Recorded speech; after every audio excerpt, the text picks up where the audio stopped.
Hello aspiring teacher, स्वागत है आपका डेली बाइट्स में। केवीएस रिक्रूटमेंट 2022-23 के एग्जामिनेशन फरवरी में शुरू होने वाले हैं। ऐसे में अगर हमें सिलेबस पता चल जाए तो बहुत आसानी हो जाएगी। तो चलिए बिना किसी देर के टीजीटी मैथमेटिक्स का सिलेबस डिस्कस करते हैं।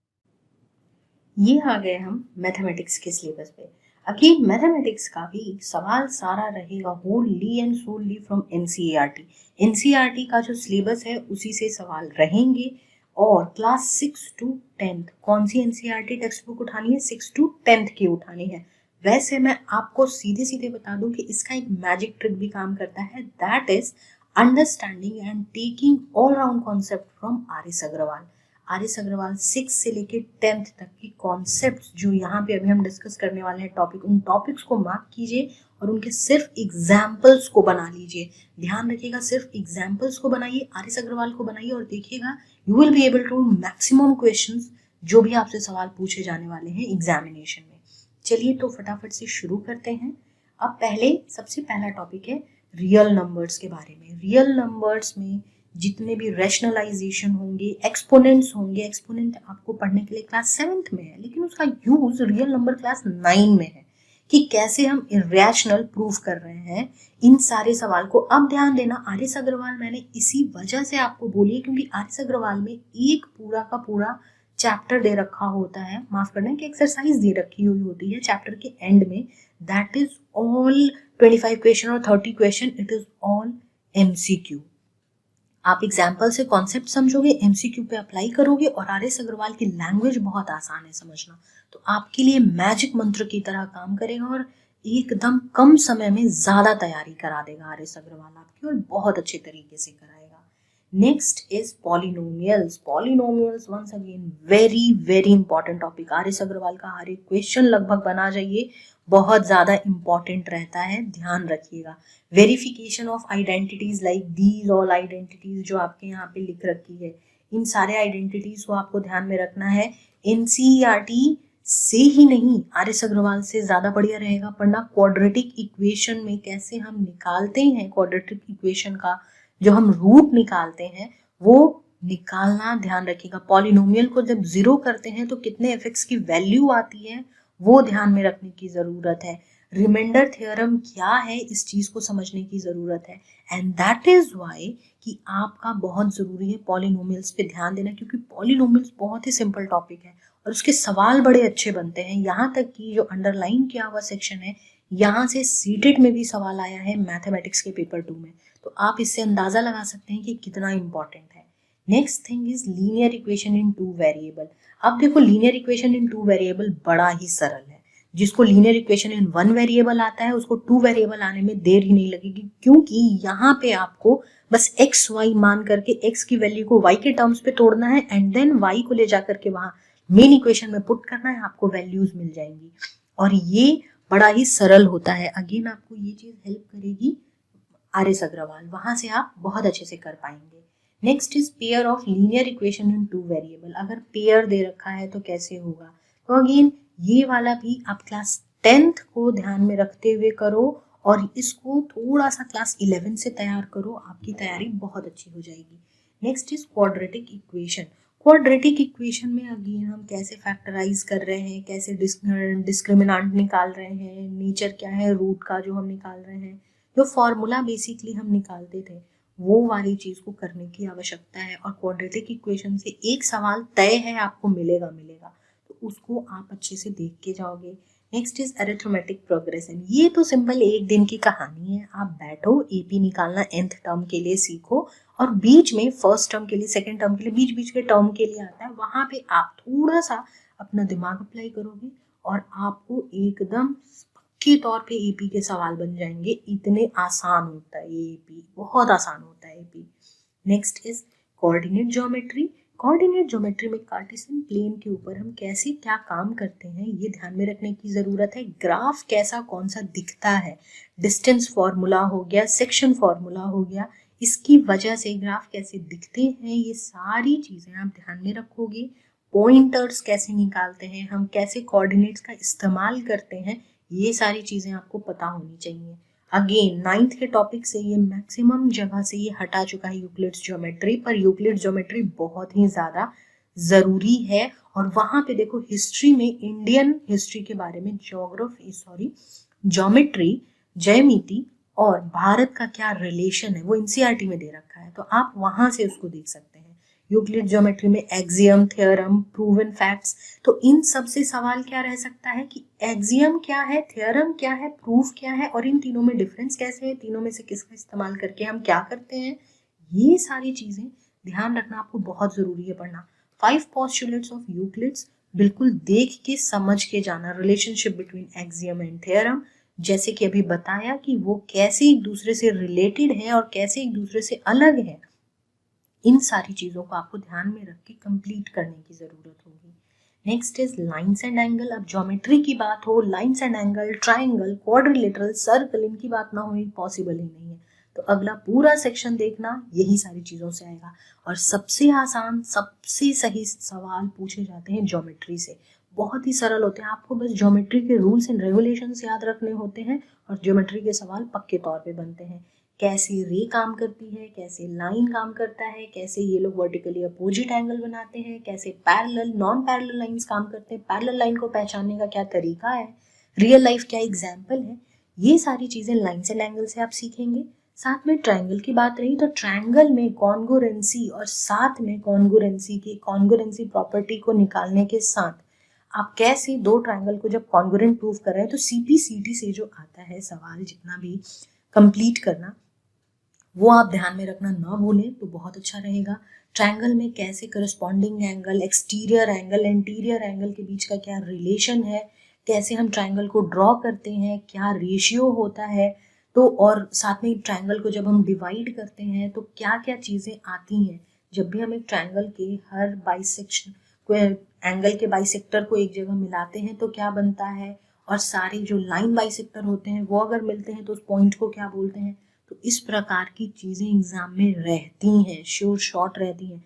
तो ट्रायंगल आप बेसिक्स अपने क्लास 7 से क्लियर करो, राइट, ध्यान देना, क्लास 7 से अपना बेसिक क्लियर करो और क्लास 9th और 10th में ले जाकर के उसको इनपुट कर दो, तो देखना तुम्हारा अपने आप ये क्लियर हो जाएगा। बेसिकली क्लास 9th में जाके इसको डाल दोगे तुम्हारा ट्रायंगल कंप्लीट हो जाएगा। Next is quadrilateral. क्वाड्रिलेटरल देखो, क्वाड्रिलेटरल से बड़े बढ़िया सवाल रहते हैं। क्वाड्रिलेटरल पैरेललोग्राम है, कैसे काइट से अलग है। अब ध्यान देना, सीटेट में इस बारी काइट से सवाल पूछा है। काइट का क्या हिसाब रहता है कि उसके जो बगल बगल एडजेसेंट साइड होते हैं वो बराबर होते हैं, वहां से सवाल पूछे हुए था। तो अब आपको जितने भी प्रकार के पैरेललोग्राम है, ये क्वाड्रिलेटरल है, ये आपको मिलेगा क्लास 8 में। क्वाड्रिलेटरल आप क्लास 8 से पूरा करें, एकदम सही ढंग से इसकी तैयारी होगी, पक्के तौर पे तैयारी होगी।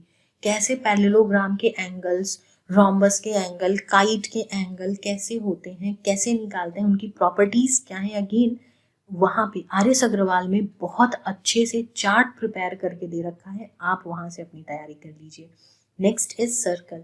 सर्कल देखो क्लास 9th का बहुत इंपॉर्टेंट टॉपिक है, तो इसको क्लास 9th से ही करने की ज़रूरत है। क्लास 9th से सर्कल को कीजिए, पक्के तौर पे बहुत अच्छे से कंप्लीट होगा। सिर्फ इतना ही नहीं, क्लास 9th में बहुत सारे प्रूफ्स दे रखे हैं, तो उन प्रूफ को तो आपको ऑब्वियस सी बात है नहीं करना होगा, एमसीक्यू एग्जाम है, तो उन प्रूफ का क्या एंड रिजल्ट आ रहा है वो ध्यान में रखने की ज़रूरत है। जैसे देखो ये एक प्रूफ है, कन्वर्सली भी ये प्रूफ किया जाता है, तो इस प्रूफ को बहुत अच्छे से तैयार करने की ज़रूरत है। इस प्रूफ से रिलेटेड सवाल पूछे जाते हैं, बड़े अच्छे सवाल बनते हैं सर्कल से रिलेटेड। तो वो सर्कल से कैसे साइक्लिक क्वाड्रिलेटरल जैसे हो गया, कैसे साइक्लिक क्वाड्रिलेटरल अलग है दूसरे टाइप के क्वाड्रिलेटरल से, ये सारी चीज़ें, छोटी छोटी चीज़ें आपको ध्यान रखने की जरूरत होगी। कॉर्ड किस तरीके से एक्सटेंड होता है, 90 डिग्री का एंगल बनाता है, सेंटर के साथ कब बनाता है, ये सारी चीज़ें आपको पता होनी चाहिए। कैसे एंगल जो सबस्टेंड किया जाता है, अगेन देखो ये भी एक प्रूफ है, एनसीईआरटी की ये लाइन से प्रूफ है जिसके बारे में आपको सवाल बना के दिया हुआ है। तो अब ऐसी बात है, प्रूफ करने नहीं आएगा, गोला दे रखा होगा, गोला में आपको सवाल दे रखा होगा कि x का वैल्यू y का वैल्यू निकालिए, तो वहां पे आपको इस्तेमाल करना होगा उसको। Next is area. अब भाई दो एरिया दे रखा है, अब उन एरियाज को हम कैसे कैलकुलेट करेंगे, फाइंड करेंगे, हेरोन फॉर्मूला क्या है, उसका इस्तेमाल कैसे करते हैं, तो ये भी ध्यान रखना है कि हेरोन्स फॉर्मूला का इस्तेमाल कैसे करके हम कैसे एरिया ऑफ ट्राइंगल निकालते हैं। एरिया सेक्टर का, सेगमेंट का, सर्कल का। अब देखो एरिया में क्या है, सिर्फ एरिया अकेला नहीं है, एरिया जब भी आता है अपने साथ शेप लेके आता है, 2D शेप भी 3D शेप भी। तो दोनों तरीके के शेप आपको पढ़ने होंगे और एरिया के साथ पैरेलली समकक्ष होके चलता है पेरीमीटर। तो पेरीमीटर भी आपको पता होना चाहिए, जो सर्कल के केस में सरकमफेरेंस कहा जाता है। तो ये भी आपको पता होना चाहिए। मान लो एक सवाल दे देगा कि इनमें से किसका एरिया ज्यादा होगा, उसमें एक स्क्वायर है, एक रेक्टेंगल है, एक पैरेललोग्राम है और एक सर्कल है। तो आपके डायमेंशंस के साथ आप फॉर्मूला मल्टीप्लाई करके निकालोगे तभी तो आंसर आएगा। तो सिंपल क्वेश्चन को भी ट्रिकी बनाया जा सकता है एरिया से रिलेटेड कुछ इस प्रकार करके।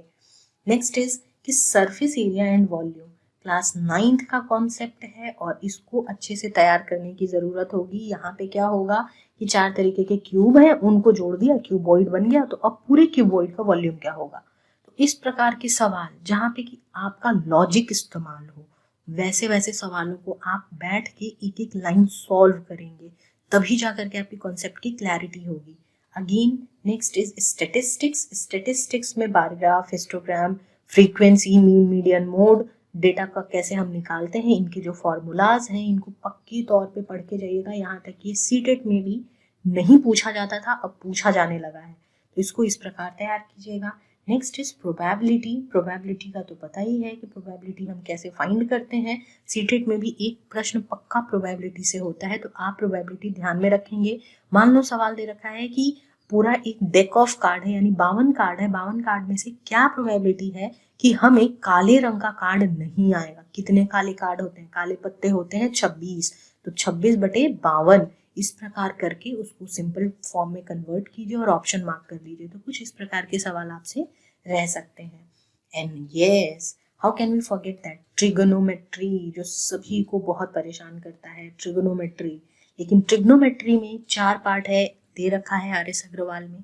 4 पार्ट में 3 पार्ट तो बेहद आसान है। हाइट्स एंड डिस्टेंस हो गया, नॉर्मल ट्रिग्नोमेट्री हो गया और उसके प्रूफ हो गए, कैसे हम ट्रिग्नोमेट्रिक आइडेंटिटी से रेशियो के बीच में निकालते हैं सारी चीजें। 0 degree, 90 degree, 30, 45, 60 degree, sine cos tan का वैल्यू क्या होता है और कैसे साइन कॉस टैन उलट जाता है, तो दूसरे दूसरे ट्रिग्नोमेट्रिक आइडेंटिटीज बन जाते हैं। उसके ऊपर देन देखो यहाँ पे ट्रिग्नोमेट्रिक आइडेंटिटीज, इसमें क्या दे रखा है, proof and application of identity cos square A plus sine square A is equals to 1। माफ करना, sine square A plus cos square A is equals to 1। अब इसको ग्राफ फॉर्म से समझोगे तो बहुत अच्छे से समझ पाओगे कि कैसे साइन का ग्राफ किधर आता है, कॉस का किधर आता है, टैन का और कॉसेक का और कॉट का किस प्रकार आता है, चलता है। वहां से अगर इसको पढ़ोगे तो एकदम क्लियर हो जाएगा और इसके अलावा भी आप आराम से इसको समझ और समझा सकते हैं। Next is Heights and distance. Heights and distance से पक्की तौर पे सवाल रहेगा, एंगल ऑफ एलिवेशन, डिप्रेशन। और इसी प्रकार में एक बहुत ही ज्यादा बढ़िया सवाल जो एनसीईआरटी में दे रखा होता है कि एक सीढ़ी है जो दीवार पे अगर हम उसको इस एंगल पे सब स्टैंड कर दें, 45 के एंगल पे सब स्टैंड कर दें, तो उसकी हाइट कितनी होगी, और अगर उसको 60 पे कर दे तो उसकी हाइट कितनी होगी, वो दीवार को किस जगह पे टच करेगा।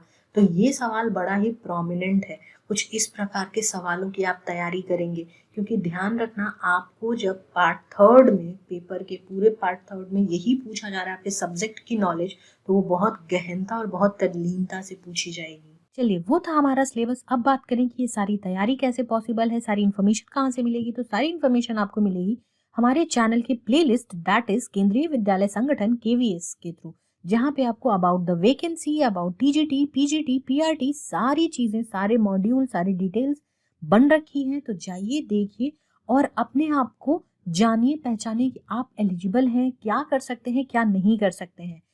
एग्जामिनेशन की प्रैक्टिस करने के लिए आप हमारे वेबसाइट दैट इज www.delhibytes.in, आप वहां जाएं। आपको CTET, BEd entrance, KVS, NVS, DSSB, NET, JRF, CUET, GNU ऐसे कई सारे लेवल के बहुत सारे मॉक पेपर मिलेंगे। तो जाइए, अपने लेवल का मॉक पेपर ढूंढिए और अपनी तैयारी को ब्रश बूस्ट कीजिए। फिलहाल के लिए इतना ही। आप हमारे Telegram channel that is teacher education resource group, उससे जुड़ना ना भूलें। वहां पे आपको जितने भी नोटिफिकेशंस हैं, वो सारे एस्टेट, सीटेट से रिलेटेड नोटिफिकेशंस या फिर नए वीडियोस के लिंक वहां मिलेंगे। तो जाएं, जुड़ें और हर अपडेट को प्राप्त करें। कोई डाउट, कोई क्वेरी हो तो आप मुझसे इंस्टाग्राम के थ्रू जुड़ सकते हैं, and the handle is just right in front of you. जाएं, जुड़ें। कोई डाउट, कोई क्वेरी हो तो आप मुझसे पूछें। I will be there helping you out. Until then, stay tuned, stay connected to Daily Bytes. God bless you all.